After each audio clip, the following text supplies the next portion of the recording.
What's up, y'all? This is 10X Generation. This is my road to $1 billion. In my previous video, I talked about how emotional intelligence is actually a better predictor of financial success compared to IQ, which is intelligence, your ability to recognize patterns, which is really interesting. And in an effort to increase my emotional intelligence, last year I began journaling a lot. But recently I've been doing something a little new, where I provide myself a safe space to kind of just go crazy, kind of just write the most unhinged things I can think of about the things around me. And I've been doing this for everything. And at first it feels a little uncomfortable. It's like, wow, I can't believe I'm writing this. But as you continue doing it, at the end, you actually feel quite light. And the reason behind this, I believe, is that everyone has a certain amount of negativity that they're storing, that they don't actually have a good place to put anywhere. And even if you are someone who can,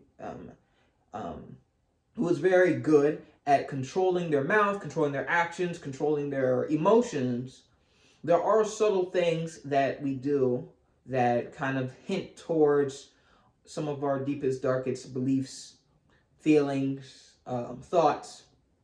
And those things, if unchecked and not placed in the right place, can cause damage, to our lives, to other lives, to the people around us. So I think instead of trying to just kind of ignore it, put it away, why not put it into like a little box where you could just throw all your junk there? And like I said, after writing it, I actually feel quite light. And I've been doing it for everything.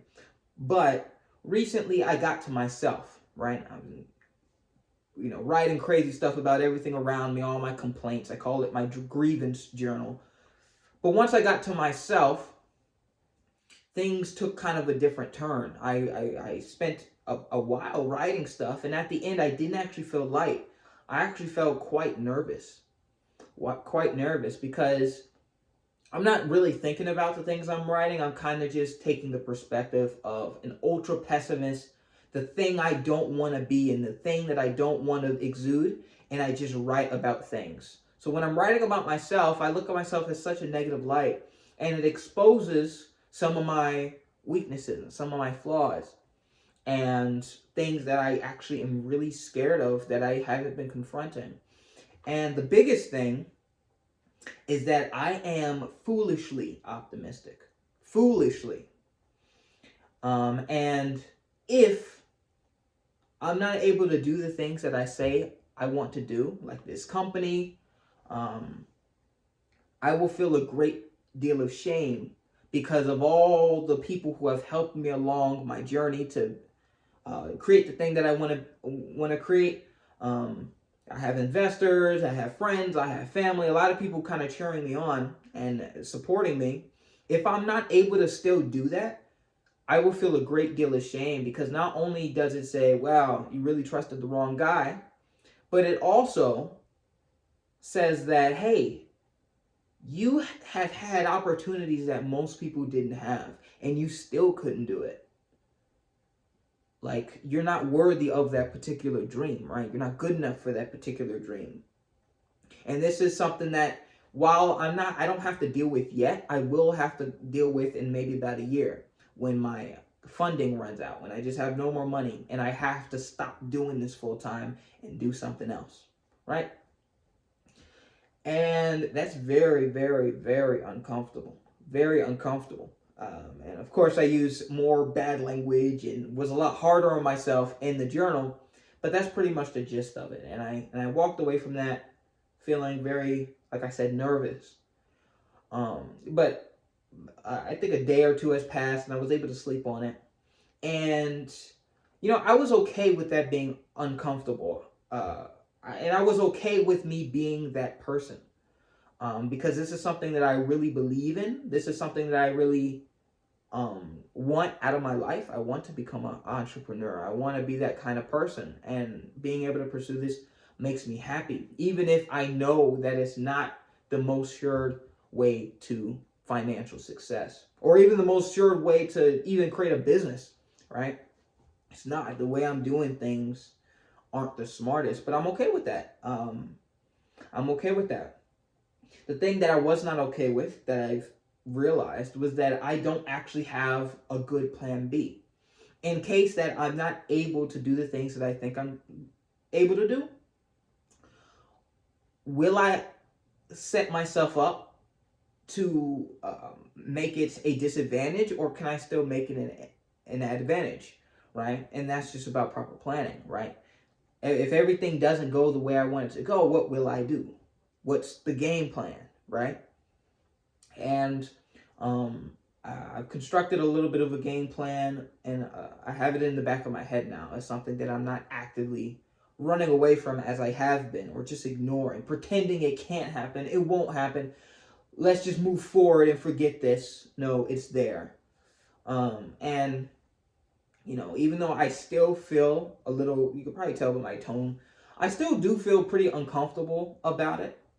I'm glad I did it because just objectively I'm in a better stance. Number one, I'm more aware of how little time I actually have and how much is riding on this business. And two, I'm thinking about how I can negate the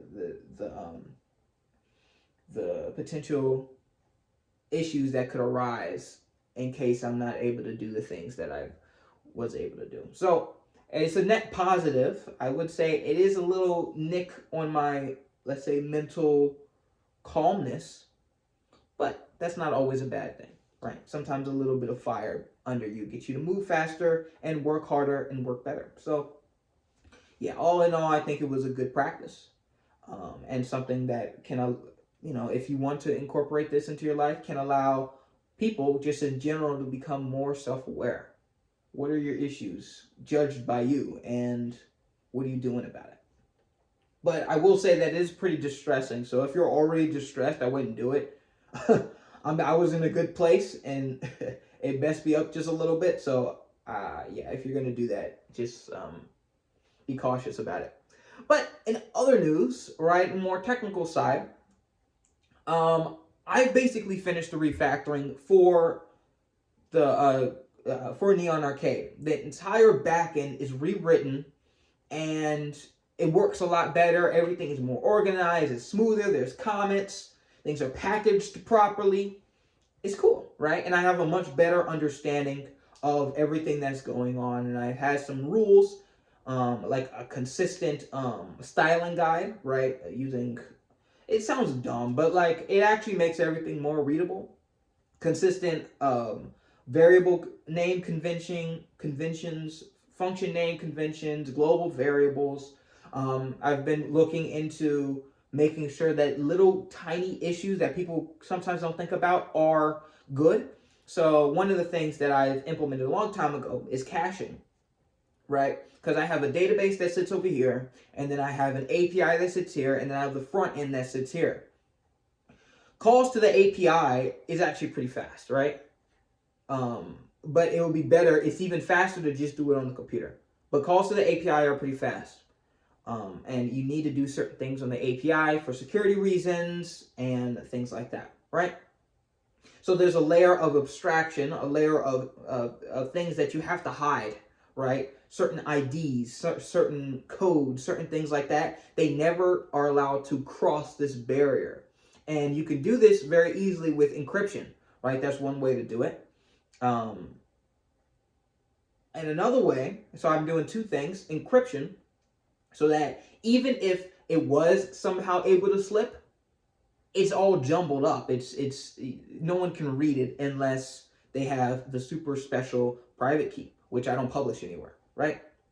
Like that, right? And the second thing I do is have a base class that controls everything that could be potentially sensitive. And I use a singular method to export those things. So I automatically scrub everything before even exporting it. So that's the first layer of security. Yeah, so that's one of the things that I've done. I kind of jumped over and I skipped over, but I was talking about caching. When you are requesting things from the server, Sometimes you need things that are kind of locked away in long-term storage, my SQL database, right? But calls to the database take a while, right? They could, like, in terms of like networking, it could take a minute. So instead of constantly update or talking to the database, I keep a local kind of version of the database on the API. And this is a cache, right? Just it's easy reads and writes, right? But there's a couple issues that come up with that, right? The first issue is that how do you make sure it stays updated, right? This database could be seen as the source of truth or whatever. How do you make sure that they're synchronized, right? And there's a cool thing that I do to make sure that it's synchronized. I have a special function that kind of just holds all the database interactions and batches that out when they're needed. So any read calls, anytime I'm reading from the database, it does it once, and then it recycles that read, and it continues to recycle it until two things happen: until it becomes stale, it's just been there for a really long time, or two, there has been an update to that same table on the database, right? And then I'll scrub that, right? I'll scrub that that kind of just kind of that cache, right? So that's one of the things that I do. But another issue that runs in with the cache is that with the server is asynchronous, right? Two people can contact the server at the same time, and the server will go through the same functions at the same time. If there is ever an instant, it's unlikely, but depending on the traffic, it could be very likely. If there are two people who call the same exact function and then try to access the same cache, one person writes and then the other person reads, it turns into a thing called a race condition. Which one happens first? Which one's happens second, right? I don't know. One person says it doesn't exist and the other person says it does exist. And then you have outputs that are completely different. And I don't know what the long-term effects of that is, but it doesn't seem very good. So I have to introduce, it's a very common programming technique, it's just locking, right? When someone is reading or writing from it, it blocks the command until it's open again. So that's one of the many things that I've implemented. Another interesting thing that I was thinking about, I don't know if I'm going to do it, is with my crypto wallet. So, of course, in Neon Arcade, there's going, the way transactions happen are going to be on the blockchain, which have a lot of really cool application, or a lot of cool implications. But one of the things that I need to do is be able to send out payments from my server. And that's something I can do, no problem. But I'm thinking about the risk of uploading my wallet onto my server, right? Because in the event someone hacks my server, right? Of course, we have backups, we have all this stuff.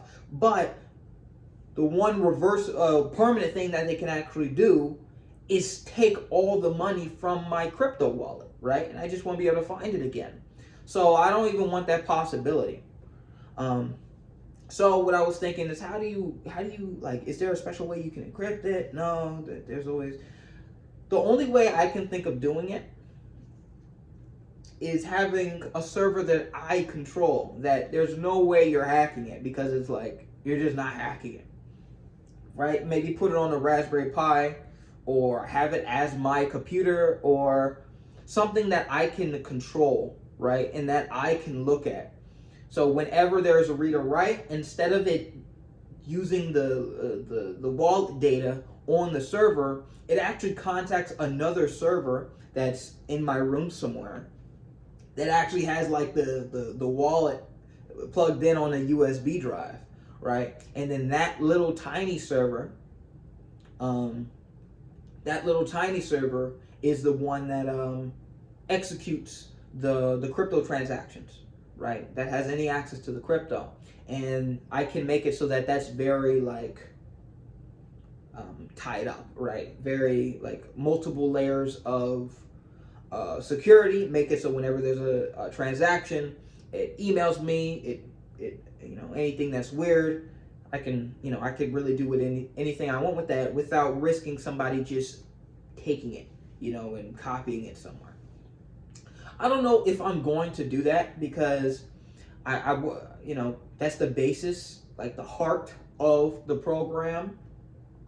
And it would really suck if my internet goes down and the entire thing goes down, or network speed slow down or something like that.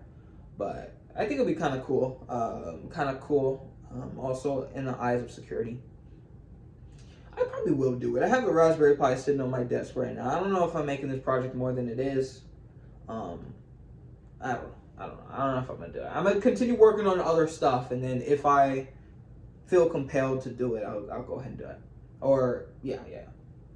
So yeah, I want to talk about a lot more stuff on the security side, but I do recognize that there is a potential vulnerability in talking about all the security stuff I'm doing. Because if I go ahead and release this thing and maybe I say something that wasn't exactly right or whatever, it opens up a vulnerability, and I don't want to expose myself through the vlog, and get myself hacked because of my vlog. So some things I'm not going to talk about, like the exact ways of me doing certain things. I kind of don't want to talk about. But yeah, that's really it. As you can see, progress is moving forward, and things are looking good. So that's really it. Thank you all so much for watching. This is 10X Generation, and I'll see you guys next time.